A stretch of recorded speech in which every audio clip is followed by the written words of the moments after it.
Hey, Michael. Thanks for getting this in. See if I get this up here.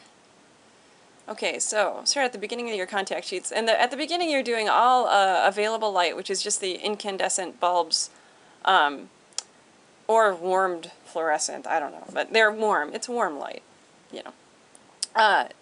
Available. Oops. I keep on doing that. Let me get this over here. Sorry.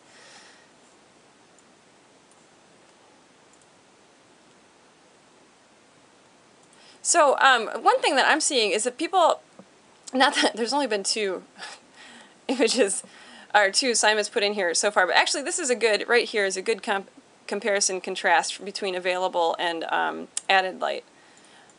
Because here, I would argue that the available light is far more attractive. I think that when you're adding your 2 500-watt bulbs, like you said, it takes away from the warm mood. It tones it down. It cools the color of the room quite a bit, and it's really, really bright. Not only that, but now it's starting to look dark out. So what we see out the windows has become very dark, you know, and it's sort of nice here to have this light coming in through the windows, spilling in a little bit. So I think that's something that we all struggle with as photographers, is figuring out how to get 2 very different types of light to work together. And so you kind of have to do some test shots first and see, you know, what the look of the lights that you have, you know, fairly unmodified, you know, maybe just with a little bit of a diffuser on them is going to be, and then what you have with available light, and try to find some kind of creative solution between the 2. And in this case, you know, what I would do after I got my test shots is I would probably decide that I liked the warm light better, and that I sort of like the kind of hard quality of it. I like the contrast that I'm getting from it. So I would probably only just add a little bit of light, just a little bit, maybe not the full 500 watts, you know, just a little bit of light in just the darkest parts of the room, and I would make it very diffused, and I would add a warming gel, because I like that warm color of the interior lights. Because here, it just feels really blasted, right? Now, I don't think that was one of your finals. Let's look at your finals.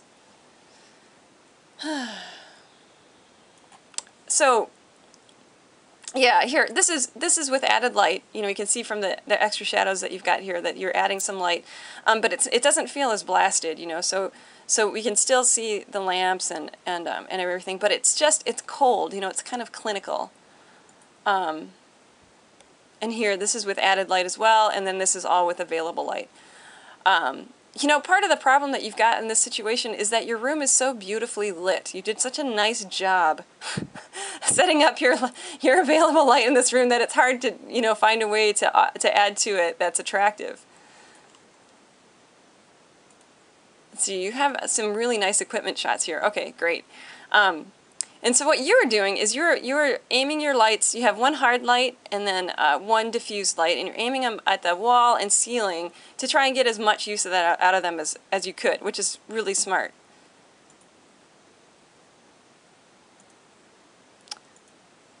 But I think that you could have gone with less extra light than this. I think you probably could have or, Michael, I know what I'm thinking. I just figured it out, is you could have put it in a different area in the room, because where I'm seeing is the light falls off way back here, right? The light is falling off in whatever room this is, presumably a kitchen.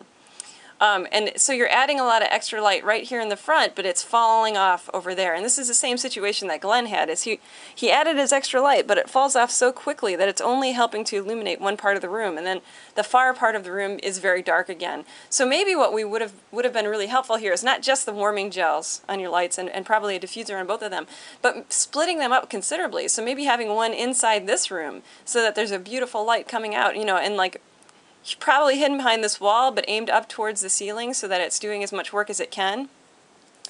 I think it's tricky. Anyways, the short of it is, I think that your contact sheets attest to the fact that you worked really hard on this. Where did that just go? There it is. That you worked really hard on this, and I want to give you a lot of credit for that. And I think that you need to work more. It's really, really difficult to add extra light to a situation that's already somewhat illuminated. You know, admittedly, it's one of my weak points as a commercial photographer. I do fantastic when I am adding all of the light. But when I've got to work with available light and add some more light inside, I really struggle with it. I'm fine outside. I think it's really fun and creative, and I always look forward to those sorts of things. But when I'm in an interior that's already lit and I need to add a little bit extra light, I find it very challenging.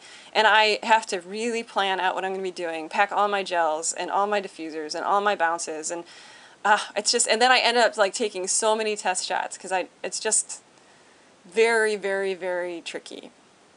And so I want to tell you that I can see that you're working really hard on this and you're trying a lot of different things. So I really am only going to give you some feedback in regard to your finals. I think that the light, that you're using a good amount of light to illuminate the front part of the room here. It's falling off in the back, which makes this a little bit like dark and unknown and unwelcoming. And a lot of times, you know, you'll be asked to shoot interiors because, say, like a hotel or a conference hall wants to make their space look as warm and inviting as possible. And so you can see that like this section right here is undealt with, and a little bit of light would make it feel a lot more warm and inviting. This is actually pretty nice. You know, the more I look at it, the more I think, you know, that's actually pretty clean. I'm not a big fan of the hard shadows that are being cast here, but I think that the lighting itself is working to illuminate the entire room for us. And then this, I just think the available light is, I know this sounds goofy, but I think it's so nice. I mean, I think that if you just had some light streaming in through this extra room over here, that's all I would have added to this, is just a little bit of light coming in through the kitchen, really. Like, I think you did such a nice job lighting this room when you set it up initially that it doesn't need much more. Anyways, I've gone on and on and on. I go on so much because I do think that this is one of the most difficult assignments we do in this class, and so I want to give you a shout out for giving some really clean shots here and working really hard at trying some different things. Okay, thank you, Michael.